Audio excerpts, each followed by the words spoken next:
നിങ്ങൾ തീവ്രമായി എന്തെങ്കിലും ആഗ്രഹിക്കുന്നുവെങ്കിൽ ഈ പ്രപഞ്ചം മുഴുവൻ അതിന് കൂട്ടായി വരും, സപ്പോർട്ടായി നിൽക്കുമെന്നുള്ള പ്രശസ്തമായ വാചകം പൗലോ കൊയ്ലോയുടെ പുസ്തകത്തിലുള്ളതാണ്. ആ പുസ്തകം ഇത്രയും മനോഹരമായുള്ളൊരു കാരണം, ഒന്ന് അതിൻ്റെ ആ ജീവിതത്തിൻ്റെ ഒരു മാജിക്കൽ റിയലിസം വരച്ച് കാണിക്കുന്ന ഒരു പുസ്തകമാണത്. ജീവിതത്തിൻ്റെ ഒരു മാജിക്കൽ റിയലിസം. ജീവിതം പലപ്പോഴും നമ്മുടെ സാധാരണ കണക്കുകൂട്ടലുകൾക്കും യുക്തിക്കും ഒക്കെ അപ്പുറത്തേക്ക് സഞ്ചരിക്കും. ഇത് പാരീസിലെ ഒരു തെരുവാണ്, ദ സിറ്റി ഓഫ് ലവ് എന്ന് പറയുന്ന സ്ഥലം.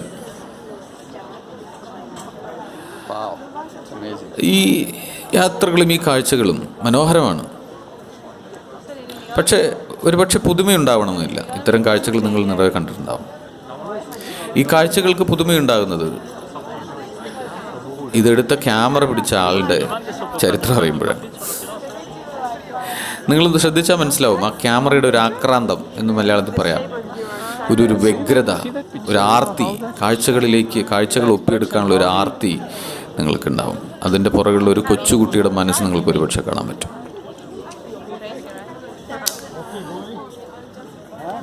ഞങ്ങളുടെ തൊട്ടടുത്തൊരു വായനശാലയുണ്ട്. അപ്പോൾ കുട്ടിക്കാലത്ത് ഏറ്റവും ഇഷ്ടമുള്ള കാര്യം വായിക്കുക എന്നുള്ളതാണ്. കയ്യിൽ കിട്ടുന്ന എന്തും വായിക്കുക എന്നുള്ളത്. പഠിക്കാൻ ഒരിക്കലും എടുക്കണമായിരുന്നില്ല.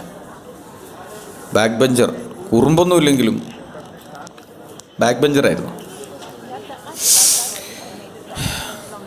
മറ്റൊരു തരത്തിൽ പറഞ്ഞാൽ നമ്മുടെ ടേസ്റ്റിനനുസരിച്ചുള്ളതൊന്നും ആയിരുന്നില്ല സ്കൂൾ. അതാണല്ലോ ഇപ്പോഴത്തെ ആധുനിക രീതിയിലുള്ള ചർച്ചകൾ നമ്മൾക്ക് മനസ്സിലാക്കി തരുന്നത് അങ്ങനെയാണല്ലോ. It wasn't my problem actually. The school were not capable to accommodate me. That was the truth. അപ്പോൾ അതുകൊണ്ട് തന്നെ നമ്മൾ ബാക്ക് ബെഞ്ചറായി പോകും. ഈ ബാക്ക് ബെഞ്ചറായി പോകുന്ന ആളുകൾക്കെല്ലാം ഇത്തരം ഒരു കഥയുണ്ടാവും. നല്ലൊരു ശതമാനം കുട്ടികൾക്കും ഇങ്ങനെ ഒരു കഥയുണ്ടാവും. അവർ തിരിച്ചറിയാതെ പോകുന്നു. എന്താണ് യഥാർത്ഥത്തിൽ അവരുടെ ടേസ്റ്റ് എന്ന് തിരിച്ചറിയാതെ പോകുന്ന കൂട്ടത്തിലുള്ള ആളുകളായിരിക്കാം ബാക്ക് ബെഞ്ചേഴ്സ്. അപ്പോൾ നല്ല കലാകാരന്മാർ എല്ലാം ഈ ഒരു സ്ട്രഗിൾ കടന്നു പോയിട്ടുള്ള ആൾക്കാർ. ഈ അടുത്ത കാലത്ത് വിനയ് ഫോർട്ടിൻ്റെ ഒരു ഒരു ഒരു ഒരു കമൻറ്റ് ഞാൻ വായിച്ചു. എനിക്ക് അത്ഭുതം തോന്നി. ഈ കഥ എൻ്റെയും ആണല്ലോ. ഇത് കണ്ടുകൊണ്ടിരിക്കുന്ന നിങ്ങൾക്കും ഇപ്പോൾ അത്തരം ഒരു അവസ്ഥയിലൂടെ കടന്നു പോകുന്നുണ്ടാവും. അപ്പോൾ യാത്ര ചെയ്യാൻ ഏറ്റവും ഇഷ്ടമുള്ള ഞാൻ ആഗ്രഹിച്ചത് ഇത് സ്വിറ്റ്സർലൻഡാണ് കേട്ടോ. ഇപ്പോൾ കാണുന്ന കാഴ്ച സ്വിറ്റ്സർലൻഡിലെ കാഴ്ചകളാണ്. 7ാം ക്ലാസ്സിലെ സാമൂഹ്യ പാഠപുസ്തകത്തിലോ മറ്റോ ആണ് സ്വിറ്റ്സർലൻഡിൻ്റെ ഒരു കഷ്ണം, ചെറിയൊരു കുന്നിൻ്റെ, ഒരു മലയുടെ ചിത്രം കാണുന്നത്. ഭൂമിയിലെ സ്വർഗം, ഭൂമിയുടെ പൂന്തോട്ടം, ഹെവൻ ഓഫ് ദ എർത്ത്. ഇവിടെയൊക്കെ പോകണമെന്ന് തീവ്രമായ ആഗ്രഹമായിരുന്നു. പണ്ട് മോഹൻലാൽ പറയുന്ന പോലെ ഒരു തണ്ടിയുടെ ഓട്ടക്കീശയിൽ എന്താ ഉള്ളത്. ഒരുപാട് വിദ്യാഭ്യാസവും ഒരുപാട് പണമുള്ള ആളുകൾക്കൊക്കെ ഇവിടെ യാത്ര ചെയ്യാൻ പറ്റും. പക്ഷേ എന്നാലും നമ്മൾ വിശ്വസിച്ചു, നമ്മൾ ആഗ്രഹിച്ചു തീവ്രമായി, ഇവിടെയൊക്കെ എനിക്ക് പോകാൻ കഴിയണം, ഇവിടെയൊക്കെ ഞാൻ യാത്ര ചെയ്യും. അന്ന് ലോകം ചിരിച്ചു. അന്ന് ലോകം ചിരിച്ചു മീൻസ് അന്ന് ലോകം നമ്മളെ നോക്കി ചിരിക്കുന്ന ഒരു സമയമായിരുന്നു. നമ്മുടെ ടീനേജ്. ഒരു വകയ്ക്ക് കൊള്ളില്ല, ഒരു പണിയെടുക്കില്ല, പഠിക്കാൻ വിട്ടു, അത് നേരാൻ വണ്ണം ചെയ്തില്ല. ഇപ്പോൾ പൊളിറ്റിക്സ് ലോകത്തിന് മനസ്സിലാവാത്ത കുറേ കാര്യങ്ങളും കൊണ്ട് നടക്കുകയാണ്, തലമുടിയും വളർത്തി. അവന് ഓട്ടോറിക്ഷ വാങ്ങിച്ചു കൊടുത്തുകൂടെ ചേട്ടാ? എന്താവാനാണ്? ആ ചെറുക്കനെ നിങ്ങൾ നശിപ്പിക്കുകയാണ്. എനിക്കൊരു കഥ എനിക്ക് ഓർമ്മയുണ്ട്. എൻ്റെ 10ാം ക്ലാസ്സിൽ പരീക്ഷയ്ക്ക് ആദ്യത്തെ തവണ എനിക്ക് എഴുതാൻ പറ്റിയില്ല. കണ്ണിന് ഒരു ഇത് വന്നിട്ട്, അലർജിയുടെ ഒരു അസുഖം വന്നിട്ട് കണ്ണ് തുറക്കാൻ പറ്റാത്തൊരവസ്ഥയുണ്ടായിരുന്നു. അതുകൊണ്ട് ഒരുപക്ഷെ എൻ്റെ തന്നെ ഭയത്തിൻ്റെ ഒരു റിഫ്ലക്ഷൻ ആയിരിക്കാം അത്. എന്തായാലും പരീക്ഷ എഴുതിയില്ല, ആബ്സെൻ്റ് അടിച്ചു വന്നു. അപ്പോൾ പിന്നെന്താണ് അടുത്ത പടി? തോറ്റവരുടെ പാരസ്കൂൾ സ്കൂളിൽ പോയി പഠിക്കുക. 1 മാസം പോയി കഴിഞ്ഞപ്പം എനിക്കെന്തോ സംഗതി ശരിയാവുമെന്ന് തോന്നിയില്ല. അപ്പോൾ തീരുമാനിച്ചു വീട്ടിലിരുന്ന് പഠിക്കാമെന്ന്. പഠിക്കാൻ ഒട്ടും മിടുക്കനല്ലാത്ത ഒരാൾ തീരുമാനിക്കുകയാണ് 10ാം ക്ലാസ് വീട്ടിൽ നിന്ന് പഠിച്ചെഴുതാന്ന്. പരീക്ഷ കഴിഞ്ഞു. റിസൾട്ട് വരുന്ന ദിവസം എൻ്റെ അച്ഛൻ നാട്ടിലൊരു ചായക്കടയിൽ ചെന്ന് ഈ റിസൾട്ടും എൻ്റെ നമ്പറും പിടിച്ചു ചായക്കടയിൽ ആളുകളുടെ അടുത്ത് മനോരമ പേപ്പർ വരുന്നുണ്ടല്ലോ, ചന്ദ്രേട്ടൻ്റെ ചായക്കടയിൽ ചെന്ന് ചോദിക്കാൻ റിസൾട്ട് നോക്കാൻ വേണ്ടി പോവുകയാണ്. അപ്പോൾ നാട്ടിലുള്ള കുറേ ആളുകൾ ഇരിക്കുന്നുണ്ട്.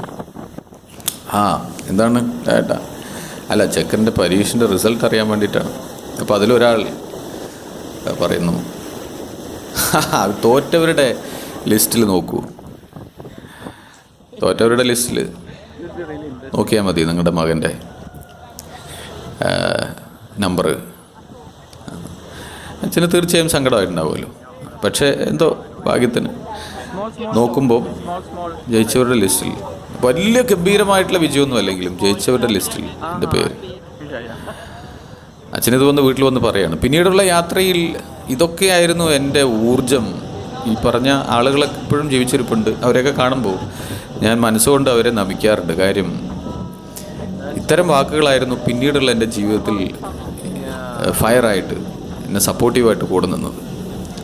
തോറ്റവരുടെ ലിസ്റ്റിൽ നോക്കാൻ. പക്ഷേ തോറ്റവരുടെ ലിസ്റ്റിൽ പിന്നീടുള്ള ജീവിതയാത്രയിൽ എനിക്ക് നിർബന്ധമുണ്ടായിരുന്നു, ഞാനൊരിക്കലും തോറ്റവരുടെ ലിസ്റ്റിലാവരുത്. ജീവിതത്തിൻ്റെ വിജയപരാജയങ്ങളെല്ലാം ആപേക്ഷികമാണ്. It is clear. ജീവിതത്തിൻ്റെ വിജയപരാജയങ്ങളെല്ലാം ആപേക്ഷികമാണ്. പക്ഷെ എന്നാലും നമ്മളുടെ ഉള്ളിൽ നമ്മൾ വരച്ചു വയ്ക്കുന്ന ഒരു പാരാമീറ്റർ ഉണ്ട്, ഒരു മാനദണ്ഡമുണ്ട്. അതാണ് വിജയം. എൻ്റെ വിജയങ്ങൾ എന്ന് പറയുന്നത് എൻ്റെ യാത്രകളായിരുന്നു. എൻ്റെ യാത്രകൾ, എൻ്റെ ഇഷ്ടങ്ങളിലൂടെയുള്ള നടത്തം. So that was the parameter of the success in my life, including this language. എൻ്റെ ഇംഗ്ലീഷിലുള്ള പഴയ മാർക്ക് കണ്ടാൽ നിങ്ങൾ ഞെട്ടും. 6.78, 6.83. ഇപ്പോൾ തരക്കേടില്ലാണ്ട് മറ്റുള്ളവർക്ക് മനസ്സിലാവുന്ന രീതിയിൽ ഇംഗ്ലീഷ് പറയാൻ കഴിയുമെന്നാണ് ഞാൻ വിചാരിക്കുന്നത്. ഞാനിതൊക്കെ പറഞ്ഞത്, ഇത് കണ്ടുകൊണ്ടിരിക്കുന്ന നിങ്ങൾ ആരെങ്കിലും ഒരാൾ ഞാൻ കടന്നുപോയ അവസ്ഥയിലൂടെ കടന്നു പോകുന്നുണ്ടാവാം. ലോകം നിങ്ങളോട് പറയുന്നുണ്ടാകാം, നീ ഒരു മണ്ടനാണ്. അതിനർത്ഥം ഇത്രയേ ഉള്ളൂ, നിങ്ങളുടെ കാഴ്ച, അതിൻ്റെ ആഴം, അതിൻ്റെ ഡെപ്ത് മനസ്സിലാക്കാനുള്ള കഴിവ് ആ പറയുന്ന ആളുകൾക്കില്ല എന്ന് മാത്രം കരുതിയാൽ മതി. നിങ്ങൾ കാണുന്നത് കാണാനുള്ള കഴിവ് നിങ്ങളുടെ ചുറ്റുമുള്ളവർക്ക് ഇല്ല എന്ന് മാത്രം കരുതിയാൽ മതി. നീ ഒന്നിനും കൊള്ളില്ല എന്ന് ആരെങ്കിലും പറയുന്നുണ്ടെങ്കിൽ ഈ ലോകത്തിൻ്റെ സാധാരണ ഒഴുക്കിനനുസരിച്ചല്ല നിങ്ങൾ പോകുന്നതെന്ന് മാത്രം കരുതിയാൽ മതി.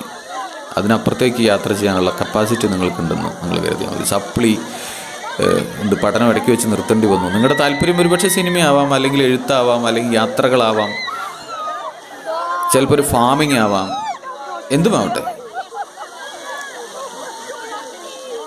അല്ലെങ്കിൽ നിങ്ങൾക്കൊരു ജോലിക്ക്, നിങ്ങൾ ചെയ്യുന്ന ജോലി നിങ്ങൾക്ക് തുടർച്ചയായിട്ട് ചെയ്യാൻ കഴിയുന്നില്ല, നിങ്ങൾക്ക് ഉറച്ചു നിൽക്കാൻ കഴിയുന്നില്ല. നിങ്ങളുടെ ഉള്ളിലുള്ള ഫയർ വേറൊരു തരത്തിലാണെങ്കിൽ നിങ്ങൾക്ക് ഈ പറഞ്ഞ പോലെ ഇതൊന്നും ചെയ്യാൻ കഴിയില്ല. നിങ്ങൾ ഒരിക്കലും നിങ്ങളെ അവിശ്വസിക്കരുത്, നിങ്ങളുടെ സ്വപ്നങ്ങളെ അവിശ്വസിക്കരുത്. ഇപ്പോൾ ഞാൻ നിൽക്കുന്നത്, നിങ്ങൾ കാണുന്ന ഈ ചിത്രം, സ്വിറ്റ്സർലൻഡിലെ ഏറ്റവും ഉയർന്ന പർവ്വതം മൗണ്ട് പിലാത്തോസ് എന്ന് പറയുന്ന ഒരു സ്ഥലത്താണ്. 7ാം ക്ലാസ് പഠിക്കുമ്പോൾ സാമൂഹ്യ പാഠം പുസ്തകത്തിലാണ് ഞാൻ ഈ പർവ്വതത്തിൻ്റെ ചിത്രം ആദ്യമായിട്ട് കാണുന്നത്. അന്ന് മനസ്സിൽ കുറിച്ചൊരാഗ്രഹമാണ് ഈ സ്ഥലത്ത് പോകണമെന്നുള്ളത്. ഒരു 10, 15 അല്ലെങ്കിൽ 20 വർഷങ്ങൾക്ക് മുമ്പ് എനിക്ക് ചുറ്റുമുള്ളവർക്കോ എൻ്റെ നാട്ടിലുള്ളവർക്കോ എൻ്റെ ഏറ്റവും അടുത്ത സുഹൃത്തുക്കൾക്കോ പോലും ഇങ്ങനെയൊരു വീഡിയോ ഇവിടെ നിന്ന് എനിക്ക് എടുക്കാൻ കഴിയുമെന്ന് വിശ്വസിക്കാൻ കഴിയുമായിരുന്നില്ല. ഞാൻ പറഞ്ഞല്ലോ, എനിക്ക് പോലും. പക്ഷേ ഇതാണ് ജീവിതത്തിൻ്റെ മാജിക്കൽ റിയലിസം. കാലങ്ങൾക്ക് ശേഷം എനിക്ക് ഈ സ്ഥലങ്ങളിലെല്ലാം യാത്ര ചെയ്യാൻ കഴിയുന്ന തരത്തിൽ എൻ്റെ ജീവിതം മറിയുകയായിരുന്നു, രൂപപ്പെടുകയായിരുന്നു. അപ്പോൾ ഇത്രേ പറയാനുള്ളൂ. ഈ വീഡിയോസ് എല്ലാം ഇവിടെ പോസ്റ്റ് ചെയ്യുമ്പോൾ ഞാൻ വിചാരിച്ചു, സത്യത്തിൽ പ്ലാൻ ചെയ്തതല്ല ഞാൻ ഈ പഴയ കാര്യങ്ങളെല്ലാം ഒന്ന് ഓർത്തു പോയെന്ന് മാത്രം. ഇതൊരു മഹാസംഭവമായിട്ടല്ല, ഇത് സത്യമാണ്. എന്ത് സത്യമാണ്? ജീവിതത്തിൻ്റെ മാജിക്കൽ റിയലിസം എന്നത് സത്യമാണ്. Magics can happen in your life if you believe in your self and work for it. തുടർച്ചയായി നിങ്ങൾ അതിനുവേണ്ടി പ്രവർത്തിക്കുമ്പോൾ നിങ്ങൾ എവിടെയാണ് നിൽക്കുന്നത് എന്നുള്ളത് പ്രശ്നമേ അല്ല. നിങ്ങൾ എന്താണ് ഇപ്പോൾ എന്നുള്ളത് പ്രശ്നമേ അല്ല. നിങ്ങളുടെ കയ്യിൽ എന്തുണ്ട്, നിങ്ങളുടെ വിദ്യാഭ്യാസം, നിങ്ങളുടെ ജീവിത സാഹചര്യങ്ങൾ, പണം, കൂട്ടുകാർ, ശാരീരികമായ പോരായ്മകൾ എന്ന് തന്നെ പറയട്ടെ, പോരായ്മകളോ അല്ലെങ്കിൽ ഡിഫറൻ്റ്ലി ഏബിൾ ആയിട്ടുള്ളൊരവസ്ഥയോ, ഇതൊന്നും പ്രശ്നമല്ല. തീവ്രമായി തുടർച്ചയായി നിങ്ങളൊരു കാര്യത്തിന് വേണ്ടി പ്രവർത്തിച്ചാൽ അത് തീർച്ചയായും സത്യമാകുമെന്നതിൻ്റെ തെളിവാണ് ഈ വീഡിയോകൾ.